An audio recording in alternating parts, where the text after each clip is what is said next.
From ancient civilizations to the lost city of Z, we've got you covered at Brothers of the Serpent podcast.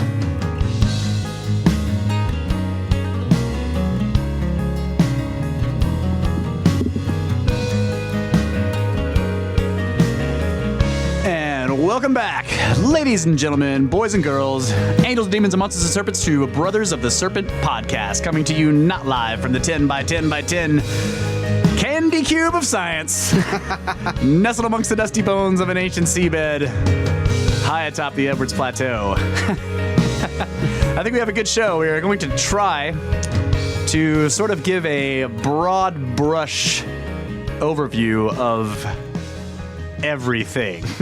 Oh, God. So yeah, that's in the plan.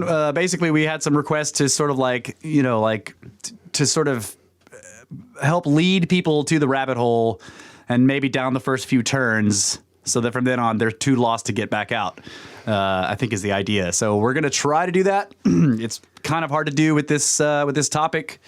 So I think what we're going to shoot for is sort of give our personal journeys into the rabbit hole and then go from there, maybe ask some classic questions that people would, that haven't looked into this kind of stuff would ask and then attempt to answer them.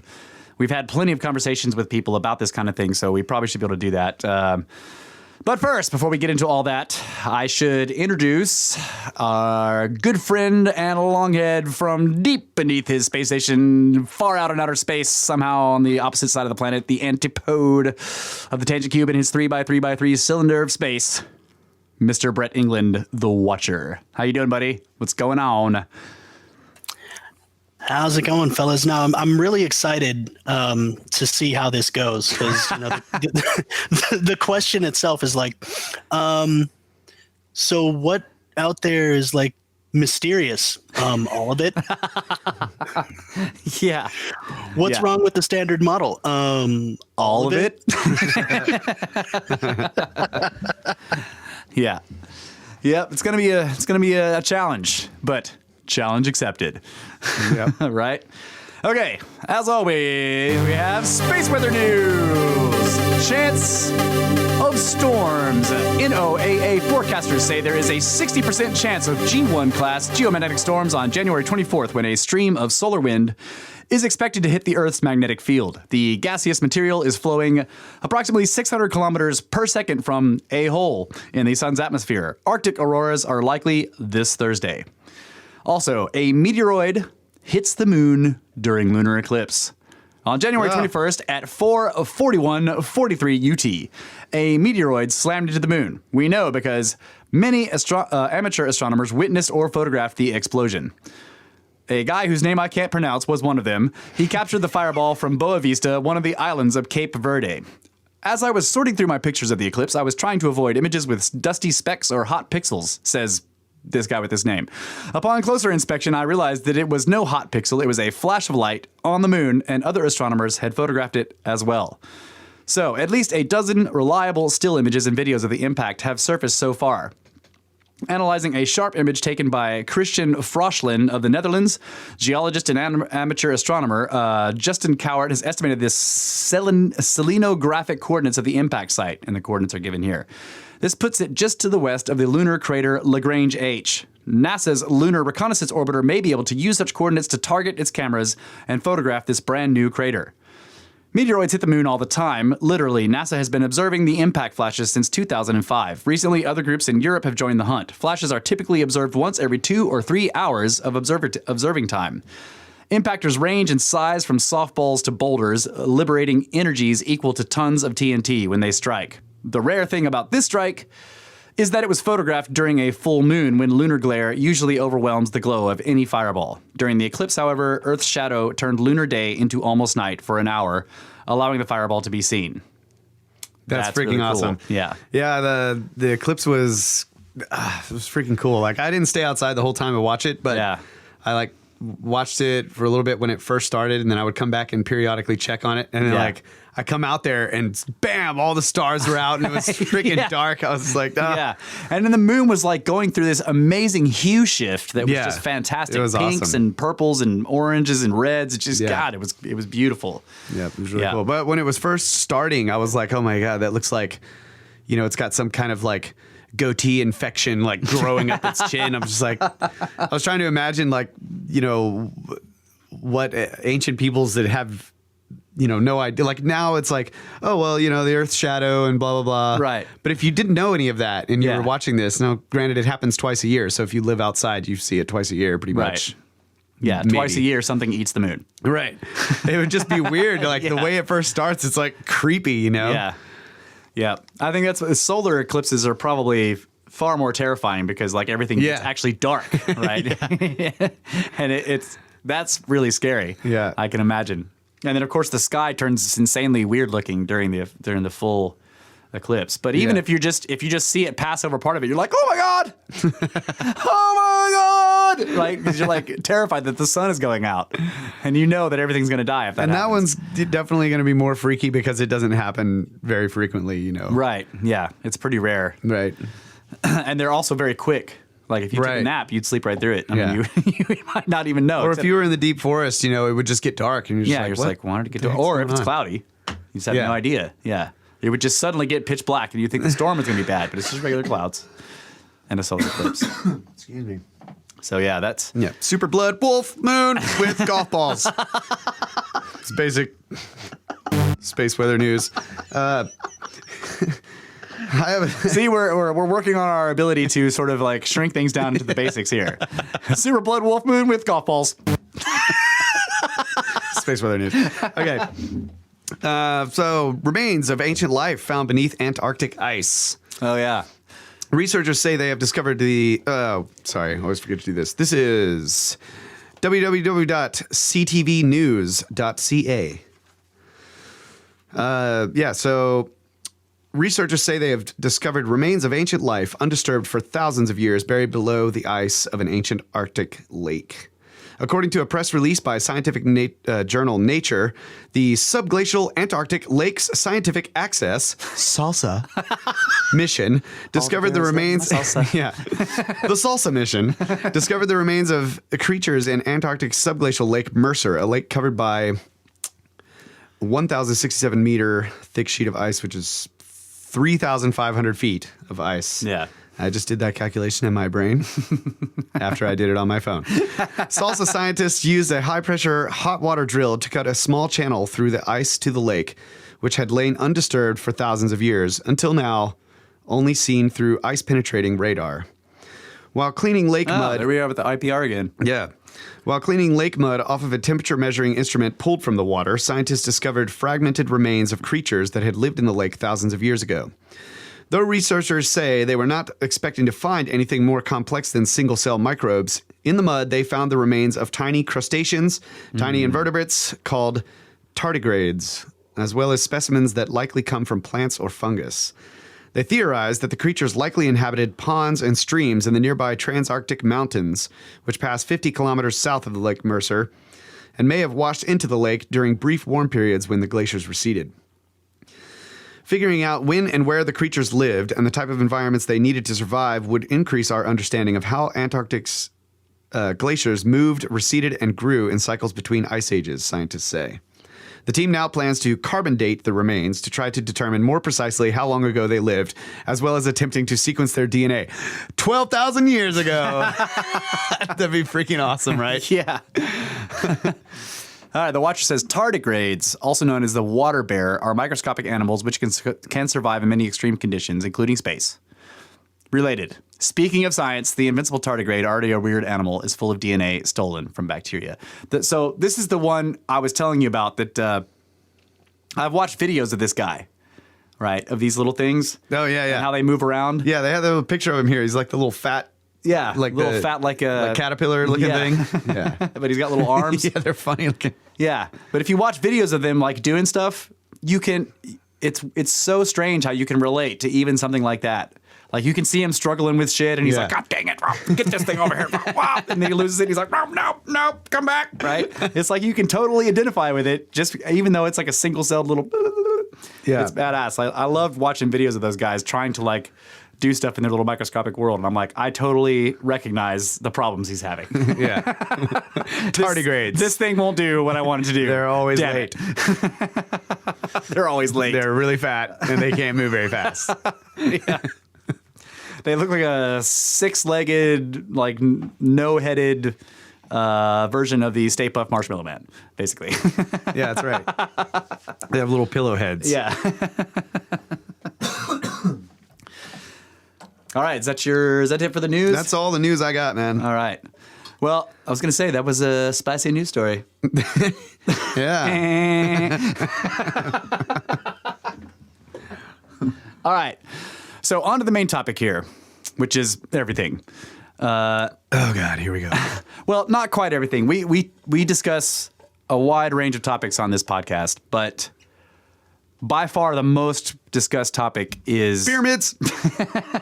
yes, those ancient like alternative history, I guess you would call it. Like, but I've seen people list us as alternate history in podcast lists or whatever. So yeah, we discuss many other things, other mysteries, but mostly we're fascinated with mysterious stuff. And some of the mysteries we look at are modern. Some of them are fairly recent, not modern, but recent within the past few centuries. But we also spend a lot of time on the topic of ancient civilizations and basically the human story previous to the past 2,000 years, basically, right? Yeah. In the BC period and previous. Or wait, BC just goes on forever, right? Yeah. I got that. There's no previous to BC. So somebody asked us, like, can we kind of give an overview of the topic? And that's not really possible to do. I mean, like, yes, the overview is We have listen been to doing every that. podcast we've ever made. Yeah, that's what we've been trying to do. That's right. But it's similar to, it would be similar to the first episode that no one's ever heard because we started with episode 2. Right. I've actually had people on Twitter asking, like, I want to hear episode 1. I'm like, does not exist. But it's like, what do you tell somebody if, like in our minds, we're sitting down to do the first episode of the podcast and it's like, we want to tell the non-existent but future audience everything. Right. Yeah. It's hard. It's really hard. Not possible to do. So we're going to do it from our personal perspectives, our personal journeys into these various mysteries. And that, I think that's the best way to do it. Yes. Yeah. So for me, I've always loved mysteries. I've always been a big fan of reading, right? I was always had my nose in a book. Fiction. I love to read fiction. I have an enormous library of fiction, science, and horror, anything that had mysterious stuff in it that the characters were dealing with. Like, I loved it, right? I would read the books for the mysteries in them. Like, that's what I loved. It's like, if I got science fiction, the stuff that I loved was because the characters were encountering some kind of mystery that they had to solve in some way or another. So once I found out that there were actual real mysteries all over the world, I was just like, oh my crap, holy crap, like, give me more. And I spent thousands of hours researching all these mysteries. And so once you start to look into the details of all these archaeological sites or these ancient mythologies or and then the connections between them, and then so you get two things when you look at this. You get one part you get obviously is the standard model story, what we call the standard model story, which is the accepted archaeological explanation for various cultures, sites, so on and so forth. You get that. But if you kind of go past that and say, what are the things that they didn't understand about these things, right? Right. So like, I read this thing and the guys are like, okay, so this site, here's what we found, and here's what we know, and here's what we think we know, and here's the story that we're putting together. Then you say, all right, but there are things that don't make sense, and almost like a lot of honest scientists will say this, like this part is not clear, or how they did this is not fully understood, or the reason for this thing is not completely understood. You know, like it's like when you go into a museum, the stuff that they put on display, they have explanations for on the plaque, and they'll just tell you this is a ceremonial object, right? Or this is some kind of tool, or this is that, or this is. So basically, they it's rare for museums to put objects on display that they have no explanation for, because what are they going to write on their plaque? You know, so they will call them ceremonial, and then people will just accept that explanation. So when you start to dig into the mystery behind these things, like what does this mean? You know, how is this really explained? And then you find out that no one really has explanations for this stuff. That fascinated me. And so that led me down the rabbit hole initially, was my love of mysteries in the first place. So I have more to go in that direction, but let's let you do your part first too. Like, how do you first sort of got into this? So I've always been into finding ancient artifacts, so namely arrowheads. Yeah, he's a big looter. Yeah. Used to walk around on the property Tomb that I grew Raiders. up on in Georgia and, you know, find these beautiful artifacts. And I was just, at that young age, I wasn't blown away by this mysterious find. It was just cool to find this little treasure. You know, that's kind of the way it was exciting in that way. Right.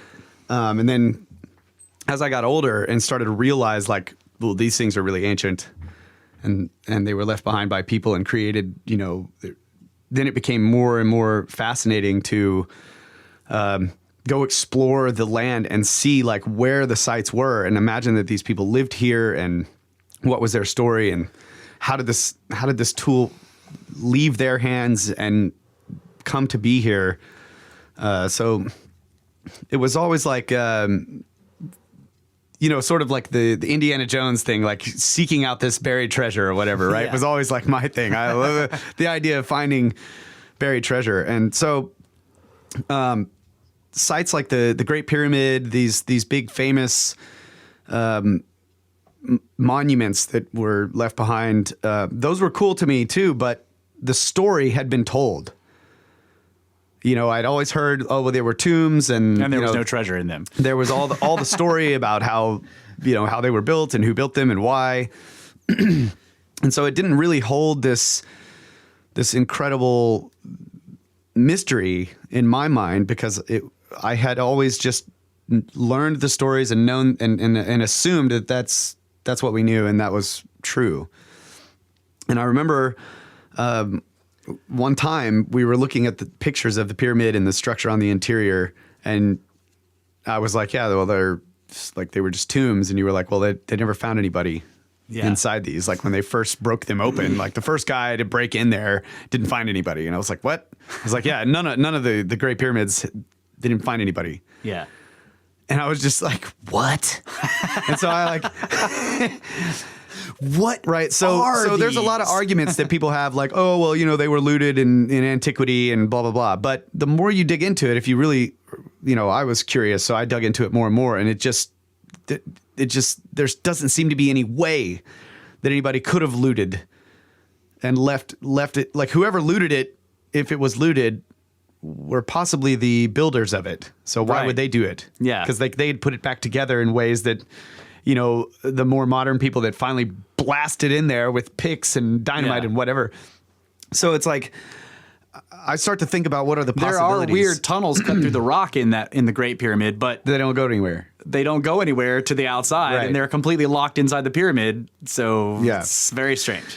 So suddenly, these sites that I had always known, that everybody knew the answers for what they were, became mysteries. And then I just started diving into that. And then the fact that there are all these other anomalous, massive stone construction sites all over the world that nobody really knows who built them or why. And it was just, the more you look, the more there is. Right. And it just seems like never ending.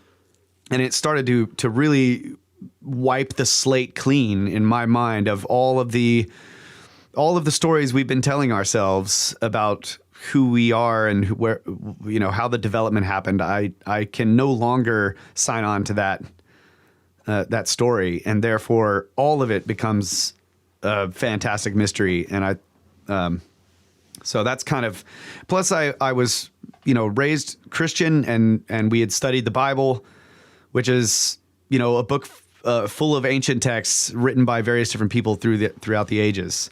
And those are very mysterious. Yeah. And as I started to look into other ancient texts, you know, outside the canon, Yeah.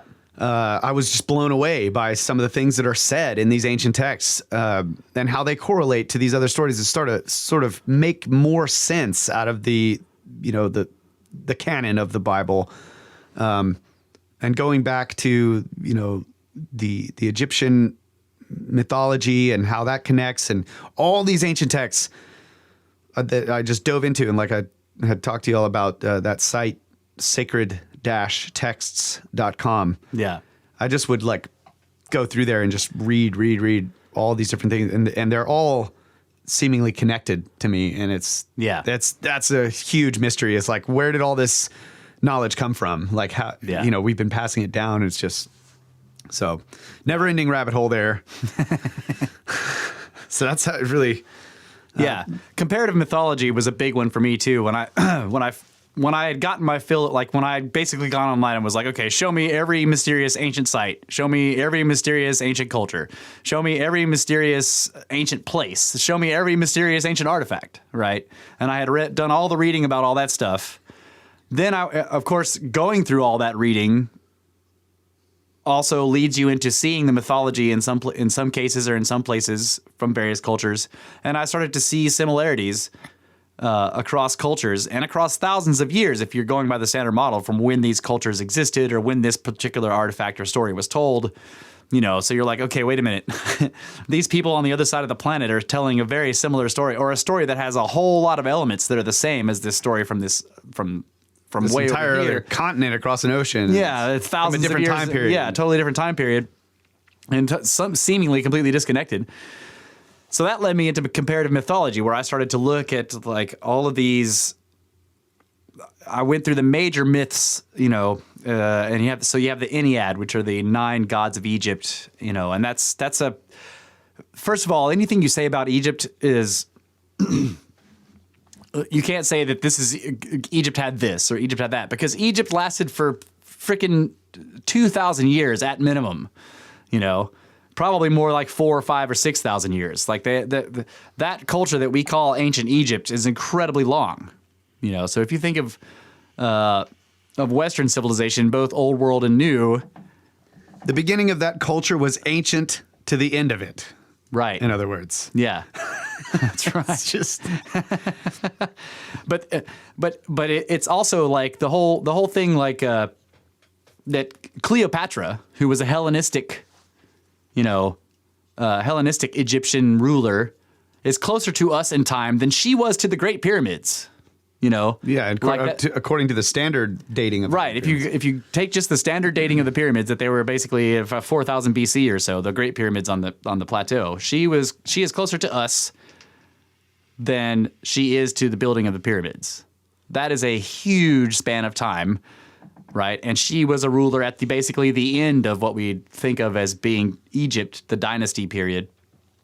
So.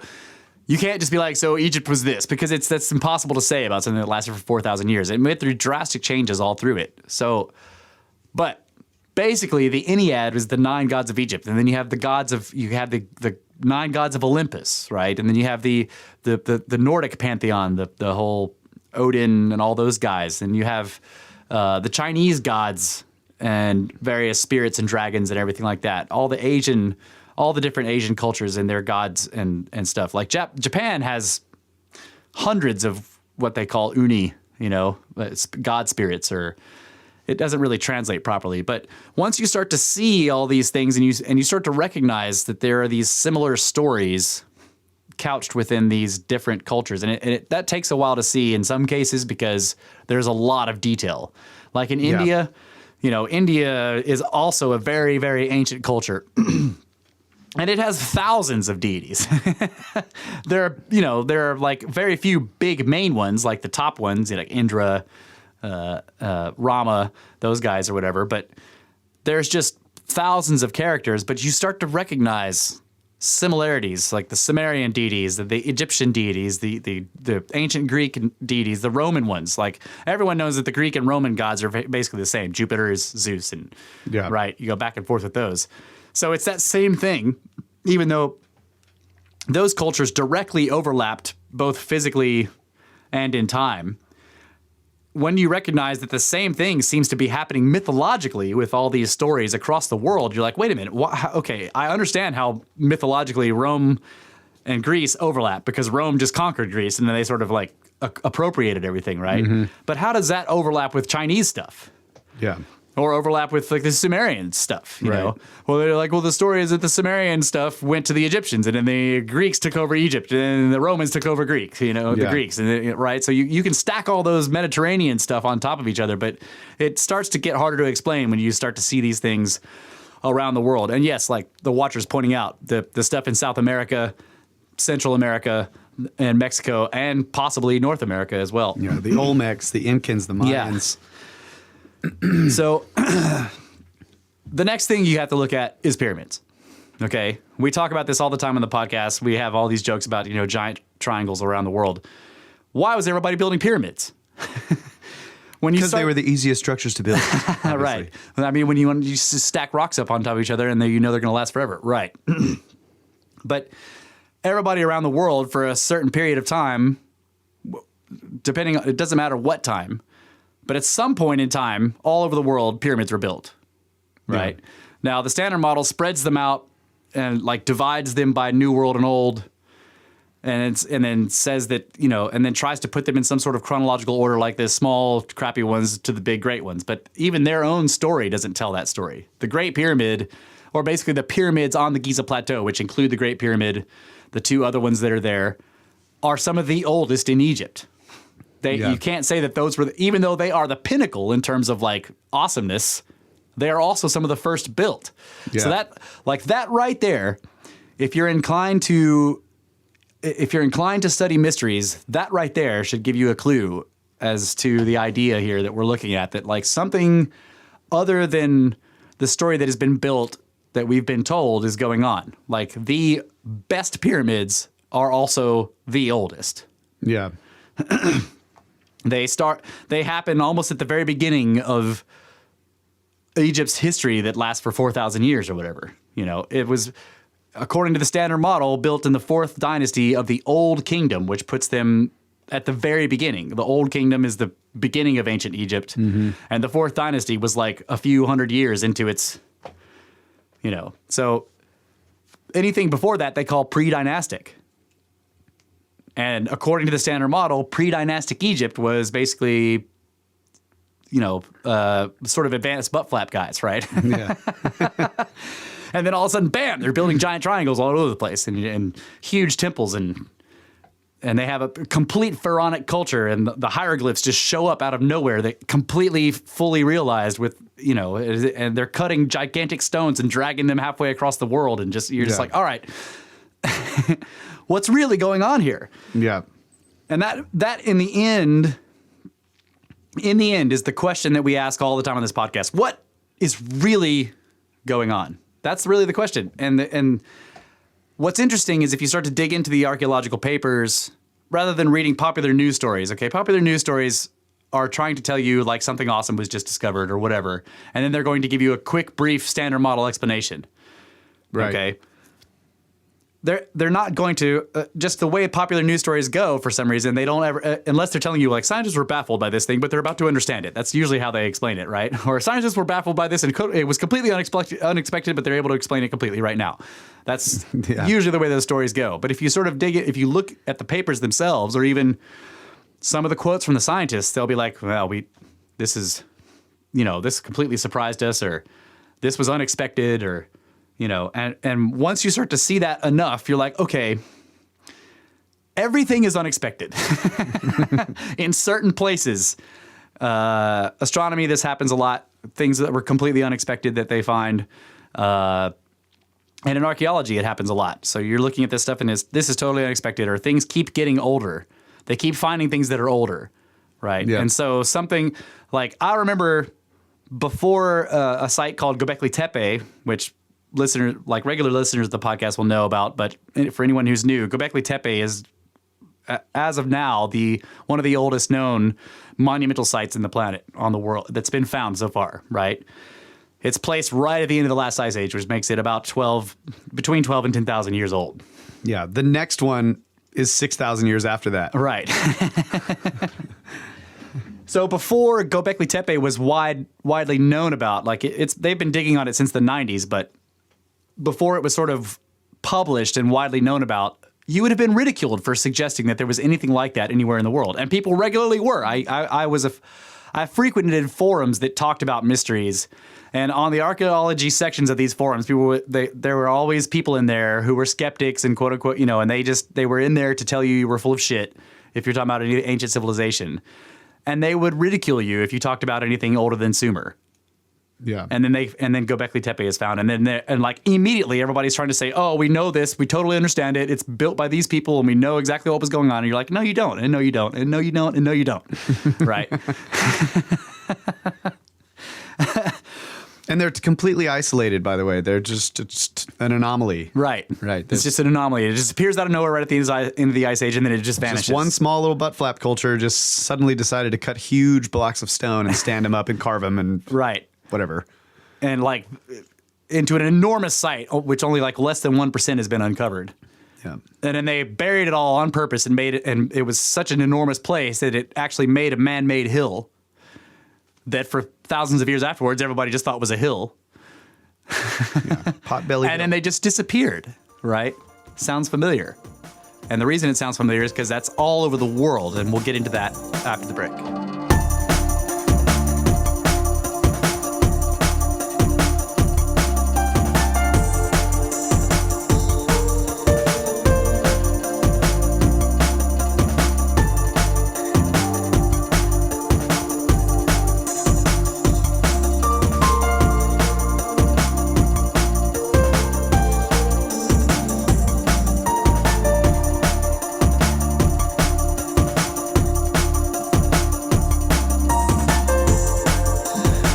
A relentless and unstoppable pursuit of ancient mysteries. Brothers of the Serpent podcast. So, this is what it's all about.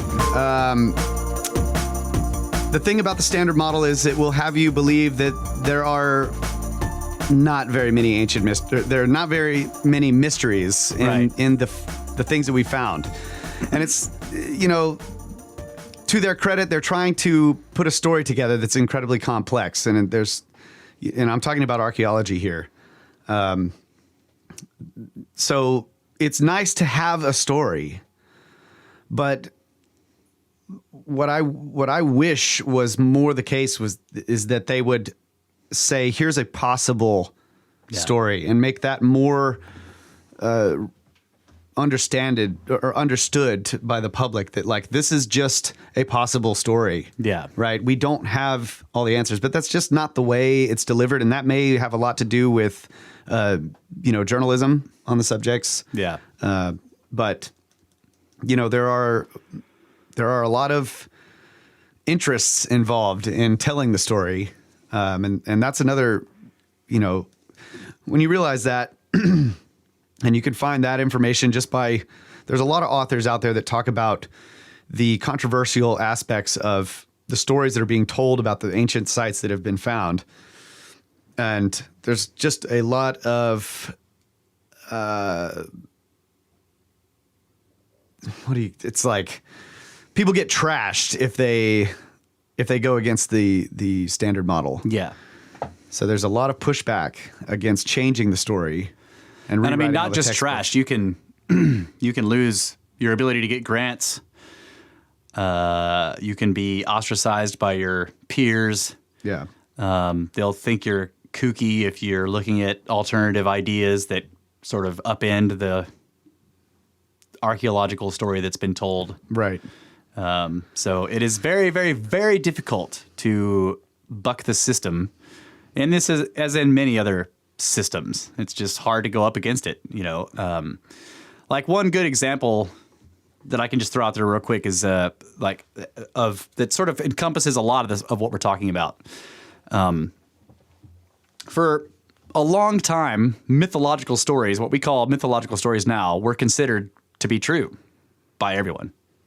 Yep. Okay. It isn't until the advent of the sort of modern technological university-based, you know, sort of like Learning centers. yeah, well, quote unquote scientific technological civilization where people started to sort of just kind of trash all those things and sort of just discount them as myths, you know, stories that are totally untrue that were made up by primitives. Okay. And I'm not just talking about like, you know, primitive tribes in various places that don't have electricity. I'm talking about like even cultures that were considered to be extremely advanced, like the Greeks. All of their stuff was totally mythologized by modern civilization and considered to be complete fabrications, right? So the Odyssey and the Iliad that tell the story of the you know, there's a lot of stuff in those stories, but the overall idea is the war with Troy.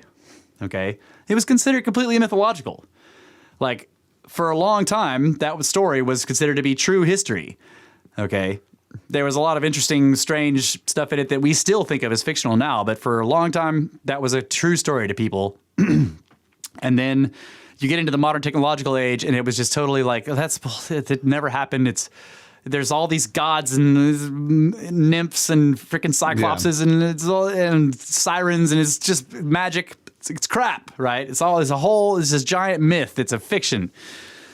Well, there was one guy who was sort of a maverick, you know, not accepted as an archaeologist at all. Okay, but he decided that he thought that was a real story, and he went to the source and read it in detail and decided that he could figure out, based on the actual information given in the story, that he could figure out where Troy was. Okay, and everybody thought he was ridiculous. This is stupid.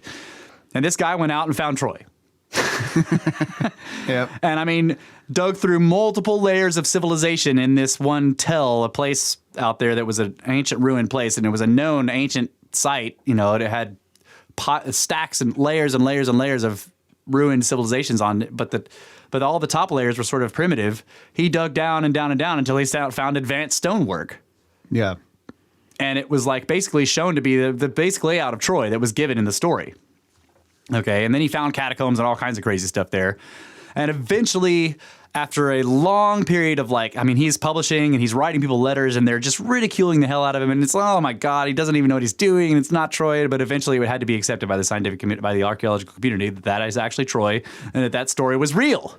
Yeah. That Troy existed and there was a giant war and it was obviously destroyed and burnt flat. Like that's totally what happened according to the archaeological data that this guy found, right? So that sort of encompasses like the whole thing. Like that guy was able to buck the system by having patrons that allowed him to go out there and do the work he wanted to do, right? Having somebody that believed in him, but none of the archaeological community did. They were like, it's ridiculous. It's a myth. Yeah. You know? But even today, we've found Troy. And then we know that most of the other Greek civilizations that were talked about in that story were real. They found evidence of them and even their kings and all this stuff. And they found, you know, but still, the vast majority of that story is considered to be total fiction. Now think about that. You go read the Odyssey and the Iliad, and some of it you're like, holy shit, like what? Like one-eyed giants, you know, like sirens. You know? Yeah, they can eat a whole person or a couple of people. But consider in a day. that there are large parts of that story that have been proven true, and yet we're still like, okay, but all the rest of it's still bullshit, right, guys? Right, guys? So that's the kind of thing that I'm talking about. Once you start to understand that there's this big resistance to the discovery of that kind of stuff, because like you can't even try to go find it and be legit, you know? While you're trying to find it, you're totally laughed at. And then when you actually find it, you're ridiculed, right? And you have to keep pushing it out and pushing out the information until eventually they will grudgingly sort of start to accept it. And then eventually everybody will pretend that they knew it all along, right? That's the way that it goes. So back to what we were talking about before the break about this phenomenon happening all over the world of ancient civilizations just appearing seemingly out of nowhere, fully formed, and then degrading from there. Okay? Not every ancient civilization did this, but a lot of them did, or seem to have done. In other words, and Egypt is one of the biggest ones. A lot of the ones that are in South America seem to have done this too. That there was this, like, in other words, when you look at the details of the archaeological sites, and I'm not going to name any, just all over the world this happens. When you look at the details of the archaeological sites, you find out that the most recent stuff there is the most primitive stuff in terms of stonework, difficulty of construction, mysterious ways that they did it that we can't figure out. Okay, the farther down you go in the layering, artistic quality, right? Artistic quality, like quality of work, just difficulty in period, in all ways, difficulty in like weights of movement, cutting the type of stone, how they transported it from here to the other place, how they stood them up. Like as you go down in the layers of stonework, the deeper you get, the older it is, and the more the better it is. Basically, the bigger the stones, the more difficult the work, the more beautiful and more exacting and more precise the artwork. Until in some places, like in Egypt, there's precision on a level that is, in the most ancient stuff, there's a precision on a level that's just not even, that in some cases can't be matched today. And now that's something that people are like, oh my God, like, of course we could do it today. Like, okay, so in some cases, or I should say in most cases, we could probably reproduce some of the highest quality, most ancient stuff found in Egypt. But in some cases, we totally could not. At least not without inventing entire new disciplines and, you know, or building the site in such a way that it is impossible for it to look like it does, like they did it, in other words. Like, for example, Baalbek in Lebanon. We could not do what they were obviously doing there with the bottommost layer of stones without completely having a different looking site. In other words, by making a gigantic flat road going from the quarry to the site. We could not do it without that. Yeah. There is no way we could move the gigantic stones they were using from the quarry to the site without building an enormously flat road that does not exist. Right? Because when you build a road, you cut everything down, all the mountains and everything. You cut everything flat, right? If there's mountains in your way, you got to cut them flat. You got to get them out of your way. You build a huge tunnel or something, right? None of that's there, and yet they were clearly moving gigantic blocks from quarry to site, and there is no pathway between those two. So we might be able to cut those giant blocks, and we might be able to build something that could pick them up. We might be able to build something that could both pick them up and move them over to the site and then place them very precisely like they were, but not without cutting a gigantic flat roadway between the quarry and the site. And they didn't do that. So we could not do it like they did it. Yeah. So Baalbek is a kind of a one-off. Like the stones at Baalbek are just absolutely enormous. Now, there might be places around the world that have similar, and there are some stones at like deep down in the what is it called? The the Temple Mount, the platform of the Temple Mount. And those platforms, the Temple Mount platform in Jerusalem is very similar in sort of style in certain ways in the deepest parts at the very bottom as the platform at Baalbek, okay? Those places are close enough together to figure that, like, whoever did those things were probably the same people. But if you look at the standard model, they do say that, but they give it to the Romans, and it's like, but there's no evidence that the Romans did any of that, right? So when you start to look in the details of it, which we're not going to go into now, but the details of that site, of both of those sites, are just like, okay, wait a minute, that story doesn't make sense. Okay, so how is it that the very bottommost layers in places all over the world, South America, Central America, China, Egypt, you know, all throughout Northern Africa and like the Mediterranean and everything, the bottommost layers are the ones that are the most advanced in terms of difficulty. The other really cool thing about these sites that you can find from time to time are in the ancient texts, and they're, you know, people might call them mythological or legends about the site itself that, giants built it, whatever. Right. That's interesting. But there are other types of connections that are beyond some type of, like, for example, in the Epic of Gilgamesh, which comes from Sumer, or from the culture of Sumer, I think the tablets that They're Babylonian or whatever, but which is they got it from Sumer, yeah. right.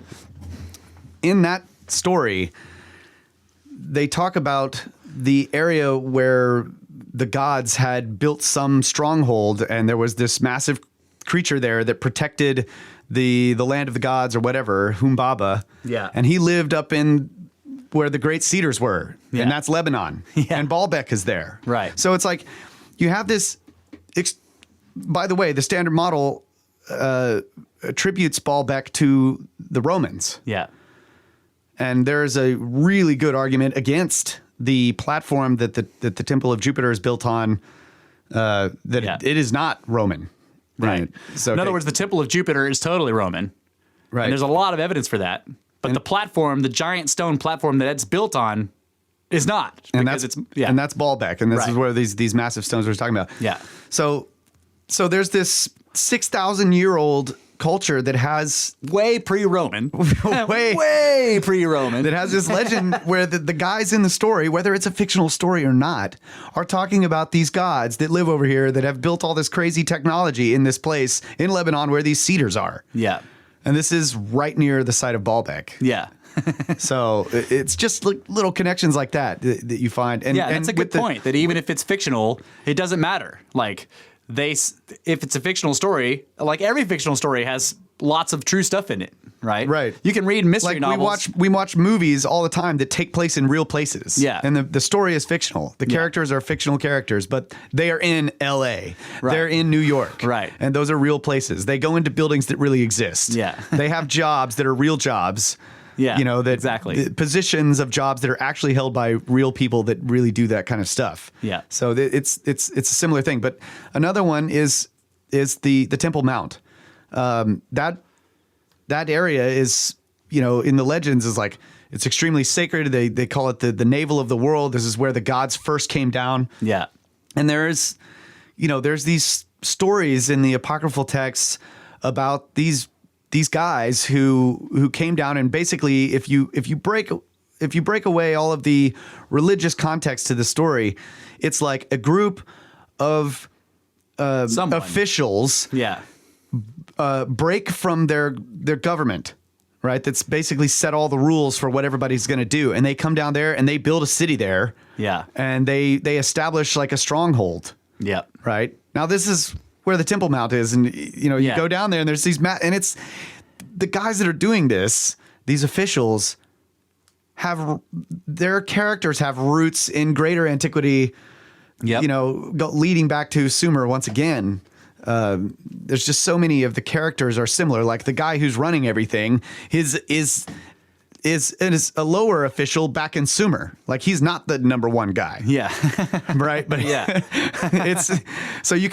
It's like you go around the world and you look at these anomalous sites, and then you look at the texts that tell stories around them that are almost talking about them. It's just Yeah, and then another thing that's very fascinating to me, like when you start looking into, and sometimes this is hard to find, but when you start looking into like I've got the standard model for this site, right, for this anomalous megalithic site. What are the local legends? right. Right. What do the locals say about it, or what do they say the old stories are that they've heard from their grandfathers are? And what's fascinating is a lot of these sites that have anomalous megalithic stonework, the local legends talk about, number one, giants, but also in many, many cases, something about sound, right? They'll say something like, these were whistled into place by two people overnight, right? Yeah. Or dwarves came out of the ground and sung them into place, right? They moved the stones through the air by singing, or there's ancient Tibetan myths about moving giant blocks of stone using musical instruments. Yeah. So there's And then the Sumerian texts have a whole list of these powerful tools called the May. Yeah. And they're and among them are these musical instruments that have like these incredible powers and Right. stuff like that. You know, it's I don't know. It's just there's all kinds of weird connections like that. Yeah. And okay, so I guess finding one of those is interesting, but when you keep paying attention and keep digging deeper and deeper and keep looking, and you start to see more and more and more and more of these connections between the texts across the globe from different civilizations that were completely disconnected from each other by massive bodies of water, and that they're building the same types of structures, the same shapes, the same types of stonework. Like even in the details of the masonry, it looks the same. And then they have their stories, and the characters in their stories have names that are different, but they mean the same thing to the people who spoke those names. Right. You know, foam of the sea or came out of the sea. Right. All of these. Poseidon. And they're Poseidon is the god of the ocean. yeah, and they're in many cases talking. It's like later peoples are talking about the people who came and built this came from across the sea. Yeah. They floated here on a giant fish or something like that. And Yep. there's just all these similarities. And the story we're telling ourselves today in terms of the standard model is that it was isolationism. Like this culture was totally isolated and they just did all this stuff on their own. And then Right. this other culture was totally, it doesn't line up. And so that immediately increases the mystery. Yeah. Right. It's like, okay, maybe, and it's this exciting prospect that there was some previous civilization that had circumnavigated the globe that might possibly have influenced all of the building methods and the mythology in all of these different areas. That would be phenomenal. Right. So here's a question that often gets asked by people who are just starting to look into this stuff, right? I know you're not saying it's aliens, but are you saying it's aliens? Right. And so that immediately, because everybody's heard of or seen parts of or pieces of Ancient Aliens, right? The thing I love about Ancient Aliens, and I still love it, I completely disagree that aliens came down and built anything, and they're not actually saying any of that. They're implying that aliens were influencing these ancient civilizations who were just primitive peoples, and then there was some sort of visitation or paleo contact. One of the other names that was thrown about were ancient astronauts. Yeah. But they thought that was a little cheesier, and Right. ancient aliens might be more attractive as a Right. name. So it doesn't necessarily mean aliens. It could have been other cultures that lived on Earth that had the ability of flight. Right. That's one of the things that they suggest in the show. Yeah. Right. So the idea of Ancient Aliens is overall is to ask, was there some sort of advanced influence on these otherwise primitive cultures that resulted in all of these anomalous sites? Or even if they're not sites, in some cases, Ancient Aliens will just dig into how did they even have this math, right? Like with the Maya, they dig into well, how did they get this calendar? It's so freaking precise, and yet the rest of their culture does not show the same mathematical level of advancement. And the Mayans didn't seem to be circumnavigating the globe, but their calendar is so freaking precise that the only way you could really get that precise is if you were mathematically advanced and you were a globe navigator and were doing cartography and advanced in astronomy. So Spherical trigonometry. right. So eventually it was figured out. It was eventually figured out that the Mayans inherited their calendar technology and some of their astronomical understanding and knowledge from a much more ancient civilization that is very mysterious, that is very little is known about, called the Olmecs, that lived all throughout South America, all the way up into Central America and the lower parts of Mexico. Okay, that's known as the Olmec culture. And they're much, much older and far more ancient and far more mysterious than the Mayans. And it's clear because people have found quote unquote Olmec sites, but they're known as Olmec because they're not anything else, right? So basically, a lot of the stuff in Central South America or whatever where they're looking at it and they're like, okay, this can't be attributed to any of these cultures because it's too old.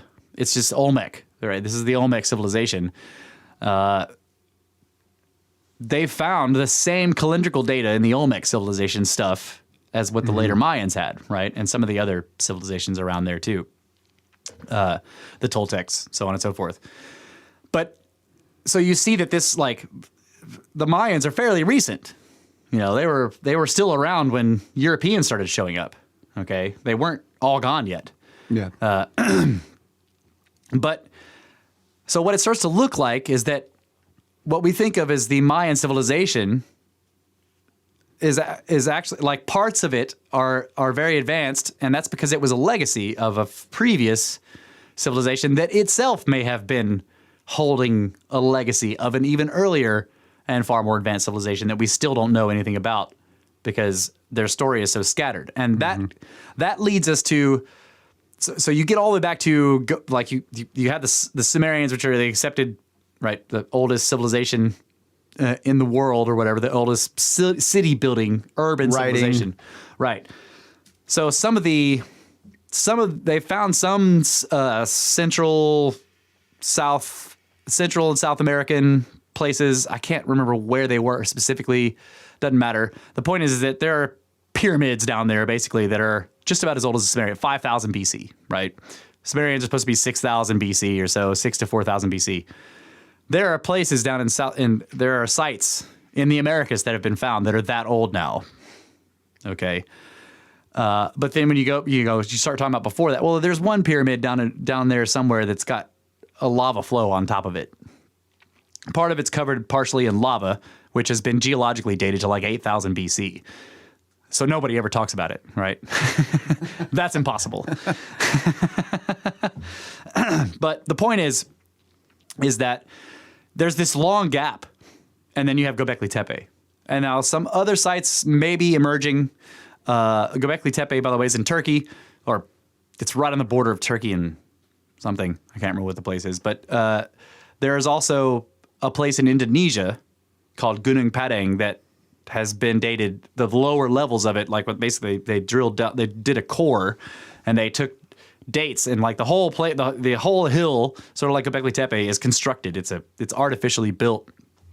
And the lowest levels they were giving them extremely ancient dates, like 25 to 30,000 years old.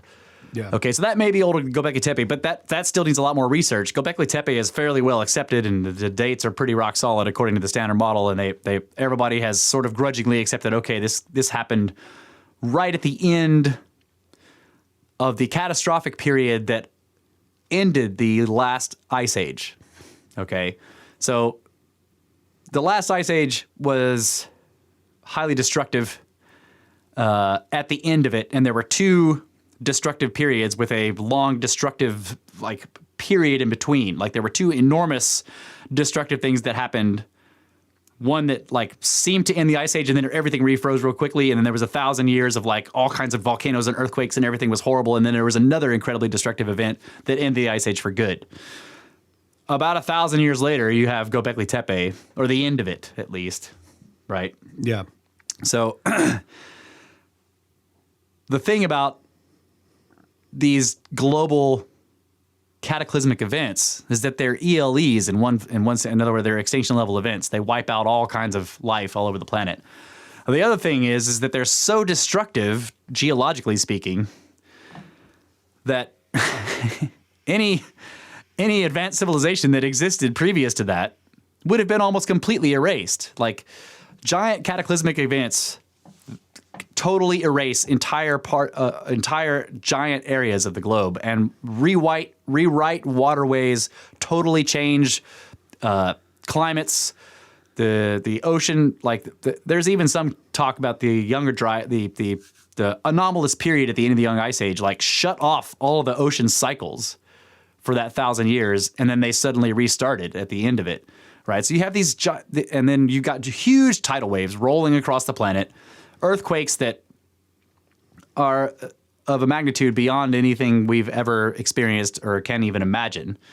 There are frozen waves of earth in some places on the earth from earthquakes that were so enormous that the ground liquefied and waves were rolling across the hard ground, what is now hard ground. And there's places where you can see pictures of it is frozen, like there's a big swell that was obviously rolling across this flat plain, and it just froze there, right? Because it's a geologically speaking, if you have enough shaking going on and it lasts for long enough, it'll liquefy the surface. And then it can move like liquid. And so there were waves that were rolling across the surface, and then it eventually hardened and just got stuck there. So like earthquakes you can't even imagine, gigantic tidal waves that are thousands of feet high. Sea levels drastically rising or falling. Yeah. So like at the end of the last ice age, the sea level rose 400 feet. Well, the humanity has always been coastal. Like the vast majority of us live on the coast, right? Yep. So near water. Yes. Always. Right. And also living on the coast is great. The beaches are awesome. Yep. And so you find these anomalous megalithic stone structures way up in the high altitudes. Right. High elevations, I should say. That was like, where were they getting water? I mean, yeah. Like, how can you live here? You can't. Right. You can't even grow anything here. Right. But there's signs of agriculture. Yes. Etc. So. Yeah. So the other thing that's interesting, all throughout South America. Okay. So wait.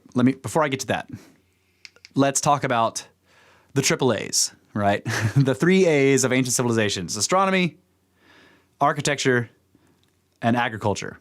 Okay, these are the 3 main remnants components. Now there are a bunch of other ones. There's metallurgy, and there's I saw that there was like a list of 9, but the 3 main writing. But the 3 main ones that we have lots of evidence for all over the planet is the mostly what we have is architecture. Tons and tons of architecture all over the world. But in the architecture, we see astronomy. Yeah. Now, this has only been fairly recently accepted, and that's and I'm talking about within the last 10 years that it's been more and more widely accepted that, okay, these sites are almost all the time astronomically aligned in some way or another, okay? Yeah. Like, that was just not accepted until very recently, in the past 2 decades. Previous to that, anyone who thought that was sort of a kook, according to the mainstream whatever alignments they found were just chance. Right. And then sometimes the alignments are off, and so they were like, well, they're not really aligned, and so they weren't good at this. But it's becoming more and more clear that they knew what they were doing. They're so ancient, the sites are, that the alignment's off because of precession, which is a whole another subject. In other words, that there's a large astronomical cycle that causes alignments to slowly drift out of place. For more on that, listen to episode 72. Yes. And every other episode we've ever done.